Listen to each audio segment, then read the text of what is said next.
নমস্কার বন্ধুরা, Piyali lifestyle with village ফুডে সকলকে স্বাগত জানাচ্ছি।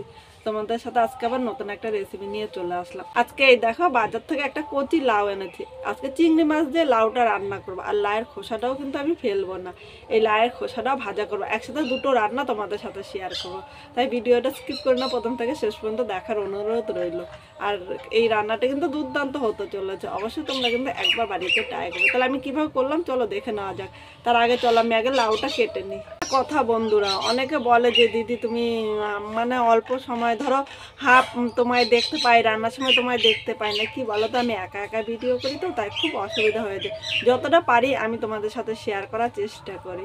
তোমরা পাশে থাকো, তোমরা পাশে থাকলে কিন্তু আমি ঠিক একদিন তোমাদের সাথে পুরো ভিডিওটা আমি কিভাবে রান্না করি সব কিছুই তোমাদের সাথে দেখাতে পারবো। আমার রান্নাঘরটা ততটা ভালো না, তাই তোমাদের সাথে পুরো ভিডিওটা কিন্তু আমি রান্নাঘর ভালোভাবে শেয়ার করতে পারিনি।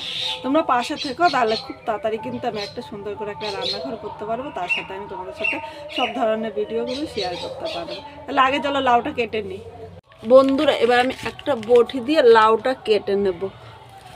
আর লাউটা কিন্তু একদম কচি ছিল। এই দেখো, লাউটা একদম কচি, সেরকম দানাও হয়নি ভালো করে। আর আমরা যখনই লাউ রান্না করবো, লাউ বা লাউয়ের খোসা কোনোটাই কিন্তু ফেলবো না। প্রথমে খোসাটা আমি একটু মিডিয়াম করে কাটলাম, খুব বেশি পাতলা বা খুব বেশি মোটা না কিন্তু। এরপর লাউটা যেহেতু ছোট, মাঝখান দিয়ে আমি আর কাটবো না, এইভাবে নিয়ে আমি জলের মধ্যে দিয়ে দিলাম। এইভাবে কেটে কিন্তু জলের মধ্যে রাখতে হবে। আর এরপর যখন লাউটা কাটবো তারপরে জলে দেবো না কিন্তু, কারণ এমনি কচি লাউ অনেকটা জল বেরোবে, আমার কিন্তু তখন রান্না করতে অনেক সময় বেশি লাগবে। তাই এইভাবে লাউটা কেটে আগে জলে 5 মিনিট আমি রেখে দেবো। বন্ধুরা, লাউটা কাটা হয়ে গিয়েছে, এবার জলের মধ্যে এইভাবে ভেজানো থাক। এখন আমি আগে লাউয়ের খোসাগুলো কেটে নেব। লাউটা কাটবো, লাউয়ের 5 মিনিট ভিজিয়ে রাখলে লাউয়ের থেকে একটা সাদা সাদা কষ বেরোয়, তার জন্য আমি এইভাবে ভিজিয়ে রেখেছি। আর খোসাটা তোমরা এইভাবে দেখো, যতটা পারবে একদম কুচি কুচি করে কাটবে। এর সাথে তোমরা আলুও দিতে পারো, আর যারা আলু পছন্দ করে না তারা আলুটা স্কিপ করবে। একদম মিহি করে কিন্তু কাটছি বন্ধুরা। এখানে লাউয়ের ছোকাগুলো কাটা হয়ে গিয়েছে, এবার ছোকাগুলো ধুয়ে নেবো। আর এর সাথে দেখো, এখানে একটা মাঝারি সাইজের পেঁয়াজ কুচি করে নিয়েছি, আর এর সাথে আমি 4টে লঙ্কা কুচি নিয়েছি। তোমরা ঝাল যেরকম খাবে সেই হিসাবে নেবে। এবার এই লাউয়ের খোসাগুলো আমি ধুয়ে নেব, লাউটা কেটে নেব। এই লাউটা কেটে কিন্তু আমি আর ধোবো না, আর লাউটা একদম কুচি কুচি করে কাটছি। এইভাবে আমার মনে হচ্ছে সুবিধা, তোমরা তোমাদের সুবিধা মতো কিন্তু কেটে নেবে। এই দেখো, লাউটা একদম কুচি কুচি করে কেটে নিচ্ছি। এইভাবে পুরো লাউটা আমি কেটে নেব বন্ধুরা। এখানে লাউগুলো কাটা হয়ে গিয়েছে, এবার চলে আসলাম মূল রান্না। এখানে প্রথমে 2 চামচ সর্ষের তেল নিলাম, তেলটা একটু গরম করে নেব। এবার এই তেলের মধ্যে 1/2 চামচ কালো জিরা সম্বাদ দিয়েছি, 1 সেকেন্ড ভেজে নেব, খুব বেশি কিন্তু ভাজতে হবে না। এবার এখানে লাউয়ের খোসাগুলো নিয়ে নিলাম, 1/2 চামচের তো কম, মানে স্বাদ অনুযায়ী লবণ নিলাম। এখন লবণটা এই লাউয়ের খোসার সাথে নেড়ে চেড়ে মিশিয়ে মিডিয়াম আগুনে 4 থেকে 5 মিনিট ভেজে নেব। এই সময় আগুনটা কিন্তু খুব জোরে দেওয়া যাবে না, তাহলে উপর দিয়ে ভাজা হবে আর ভেতর দিয়ে কাঁচা থাকবে, খেতে কিন্তু একদম ভালো লাগবে না। লাউয়ের খোসাটা হালকা ভেজে নিয়েছি। এবার এখানে মাঝারি সাইজের একটা পেঁয়াজ কুচি নিয়ে নিলাম, এর সাথে আমি লঙ্কা কুচি নিয়েছি। এখানে 4টে লঙ্কা নিয়েছি, তোমরা ঝাল যেরকম খাবে সেই হিসাবে কিন্তু লঙ্কাটা নেবে। এখন আবার সব কিছু নেড়ে চেড়ে মিশিয়ে আরও 2 থেকে 3 মিনিট ভেজে নেব। এখন কিন্তু আমি হলুদ দেবো না, হলুদ দিলে কিন্তু লাউয়ের খোসাটা লাল ভাজা হবে আর ভেতর দিয়ে কাঁচা থাকবে, খেতে কিন্তু ততটা ভালো লাগবে না। এবার ঢাকা দিয়ে আরও 3 মিনিট এইভাবে রেখে দেবো। লাউয়ের খোসাটা ভাজা হতে হতে এখানে চিংড়ি মাছ নিয়েছি, মাঝারি সাইজের চিংড়ি মাছগুলো বেছে নেব। এই দেখো, চিংড়ি মাছ তোমরা বটি দিয়ে বেছে নিতে পারো বা এইভাবে হাত দিয়ে উপরে, এই দেখো এই খোসাটা টান দিলে কিন্তু উঠে যাচ্ছে। এরপর লেজটা টান দিলে খুব সহজে খোসাটা চলে আসছে। আর তোমরা যদি মনে করো তাহলে এই দেখো হাত দিয়ে কিন্তু কেটে নেওয়া যাচ্ছে এইভাবে। আর চিংড়ি মাছের পিছনে একটা শীট থাকে, উপর দিয়ে চিমটি দিলে এই শীটটা কিন্তু উঠে যাচ্ছে। এই দেখো, তোমরা দেখে তোমাদের ভালো করে দেখিয়ে দিলাম, দেখেছো শীটটা টানার সাথে সাথে শীটটা কিন্তু চলে এসেছে। এইভাবে চিংড়ি মাছগুলো তোমরা বেছে নিতে পারো। এখানে কথা বলতে বলতে চিংড়ি মাছগুলো বাছা হয়ে গিয়েছে, এবার আমি পরিষ্কার জল দিয়ে ধুয়ে নিয়ে আসবো। এখানে 4বার চিংড়ি মাছটা ধুয়ে এনেছি। দেখো চিংড়ি মাছটা কিন্তু একদম পরিষ্কার হয়ে গিয়েছে। এবার চিংড়ি মাছটা এক সাইডে রেখে দিলাম। এদিকে আমি ঢাকনিটা তুলে নিলাম। এখানে লাউয়ের খোসাটা দেখো হাফের বেশি কিন্তু ভাজা হয়ে গিয়েছে, আরেকবার একটু নেড়ে চেড়ে নেবো, নাহলে কিন্তু নিচে দিয়ে ধরে যেতে পারে। লাউয়ের খোসাগুলো নেড়ে চেড়ে নিয়েছি। এবার এর মধ্যে হলুদ দিলাম। তোমরা ভাবছো তো যে আগে কেন হলুদ দিইনি, পরে দিয়েছে। আগে হলুদটা দিলে লাউয়ের খোসাটা কিন্তু এত সুন্দর ভাজা হতো না।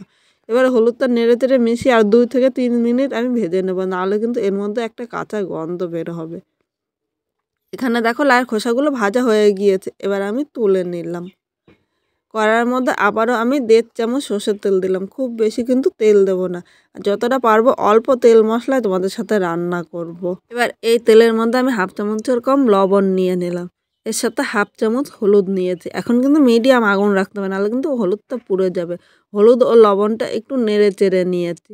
এবার এর মধ্যে যে চিংড়ি মাছগুলো আমি ধুয়ে রেখেছি, চিংড়ি মাছগুলো নিয়ে নিলাম।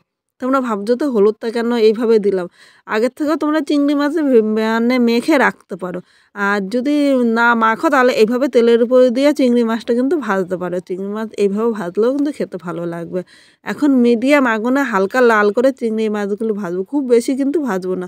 খুব বেশি কড়া লাল করে চিংড়ি মাছটা ভাজলে কিন্তু খেতে ভালো লাগে না ততটা। এখানে কথা বলতে বলতে চিংড়ি মাছটা হালকা লাল করে ভেজেছি, এই দেখো। এর থেকে বেশি ভাজলে খেতে একদম ভালো লাগবে না। এখন আমি চিংড়ি মাছগুলো তুলে নিলাম।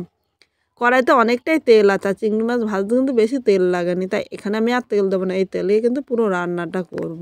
এই তেলের মধ্যে 2টো শুকনো লঙ্কা সম্বাদ দিলাম। এই লঙ্কাগুলো কিন্তু আমার বাড়ির, তার সাথে 2টো তেজপাতা নিয়েছি। 1/2 চামচ জিরে সম্বাদ দিলাম।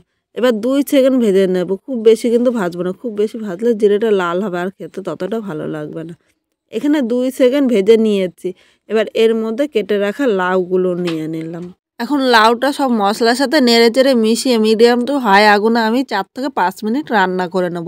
এখন কিন্তু আমি লবণ দেবো না, লবণ দিলে লাই থেকে কিন্তু অনেকটা জল বেরোবে। এইভাবে দেখো নেড়ে চেড়ে মিশিয়ে নিয়েছি, আর ঢাকা দেবো না, যেহেতু কচি লাউ, লাউটা তাড়াতাড়ি সেদ্ধ হয়ে যাবে। এইভাবে আমি মিডিয়াম টু হাই আগুনে 4 থেকে 5 মিনিট রান্না করে 5 মিনিট পর চলে এসেছে। এদিকে দেখো লাই থেকে কিন্তু অনেকটা জল বেরিয়েছে, আগে থেকে লবণ দিলে কিন্তু আরও জল বেরোতো। এবার এখানে আমি স্বাদ অনুযায়ী লবণ দিলাম। এর সাথে 1/2 চামচ হলুদ নিয়েছি, অবশ্যই হলুদটা প্রয়োজন মতো নিয়ে নেবে। এর সাথে আমি 3টে কাঁচা লঙ্কা, মানে 3টে আর একটা কাঁচা লঙ্কা এমনি আস্তই দিয়েছি। এবার এর সাথে নেড়ে চেড়ে নিলাম। তোমরা ঝাল যেরকম খাবে সেই হিসাবে নেবে। আর এখন কিন্তু অনেকটা জল বেরিয়েছে, দেখো জলটা কিন্তু আমি নামাইনি, কারণ আমি যেহেতু কাঠে রান্না করছি খুব তাড়াতাড়ি কিন্তু রান্নাটা হবে। আর পুরো রান্নাটা কিন্তু মিডিয়াম টু হাই আগুনে রান্না করতে হবে, কারণ অল্প আগুনে রান্না করলে অনেকটাই জল বেরোবে। এবার দেখো সব কিছু নেড়ে চেড়ে মিশিয়ে নিয়েছি। এবার এর মধ্যে আমি চিংড়ি মাছ ভাজাগুলো নিয়ে নিলাম, কারণ এখন না দিলে চিংড়ি মাছটা কিন্তু সেদ্ধ হবে না। চিংড়ি মাছটা একবার ভেজে নিয়েছি, এর সাথে চিংড়ি মাছটাও নেড়ে চেড়ে মিশিয়ে নিয়েছি। অনেকে তো লাউ চিংড়ি অনেকভাবে রান্না করে, খুব সাদামাটা এইভাবে রান্না করে দেখতে পাবে, খেতে কিন্তু দুর্দান্ত লাগে। চিংড়ি মাছটা নেড়ে চেড়ে মিশিয়ে আরও 3 মিনিট রান্না করে নিলাম। এবার এখানে দেখো অনেকটাই কিন্তু এখনও জল আছে, এই জলটা টানাতে গেলে কিন্তু আরও অনেকটা টাইম লাগবে, তাই খুব অল্প টাইমে তোমরা এই রান্নাটি করতে পারো। এখানে আমি 1 চামচ চালের গুঁড়ো নিয়েছি, অবশ্যই এখানে কিন্তু চালের গুঁড়োই নিতে হবে। এবার চালের গুঁড়োটা এর উপরে ছড়িয়ে দিলাম, চালের গুঁড়োটা এবার এর সাথে নেড়ে চেড়ে মিশিয়ে নিলাম। দেখো জলটা কিন্তু অনেকটাই টেনে নিয়েছে। এইভাবে কিন্তু তোমরা রান্না করে দেখতে পারো। 1 মিনিট নেড়ে চেড়ে রান্না করে নিলাম। এবার এখানে একটু মিষ্টি দিয়ে দিলাম, যেহেতু লাউ রান্না করছি একটু চিনি না দিলে খেতে কিন্তু ভালো লাগবে না। যারা মিষ্টিটা পছন্দ করে না, সামান্য হলেও একটু মিষ্টি দেবে, নাহলে কিন্তু একটুও ভালো লাগবে না। চিনিটা নেড়ে চেড়ে মিশিয়ে আরও 2 মিনিট রান্না করে নিলাম।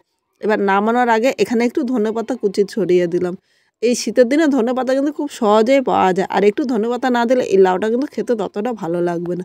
ধনেপাতা দিয়ে সাথে সাথে কিন্তু উনানে আগুনটা আমি বন্ধ করে দিয়েছি, কারণ ধনেপাতা দিয়ে জাল দিলে ধনেপাতার গন্ধটা কিন্তু থাকে না। ধনেপাতাটা নেড়ে চেড়ে মিশিয়ে নিয়েছে। এখন 1 মিনিট ঢাকা দিয়ে স্ট্যান্ডিং টাইমে রেখে দেবো। 1 মিনিট পর নামিয়ে নিয়েছি। এইভাবে করে গরম ভাতে এই লাউ চিংড়ি আর তার সাথে লাউয়ের খোসা ভাজা দুটোই কিন্তু দুর্দান্ত লাগবে, আর রুটি দিয়েও কিন্তু দারুণ লাগবে। তোমাদের কীরকম লাগলো অবশ্যই একবার কমেন্ট করে জানিও। আর আমি যেভাবে করলাম এইভাবে কিন্তু অবশ্যই একবার বাড়িতে ট্রাই করো, খেতে কিন্তু দুর্দান্ত হবে। নতুন কোনো বন্ধু আমার এই ভিডিওটি দেখতে আসলে ভালো লাগলে একটা লাইক, শেয়ার আর কমেন্ট করো, সাবস্ক্রাইব করে পাশে থেকো।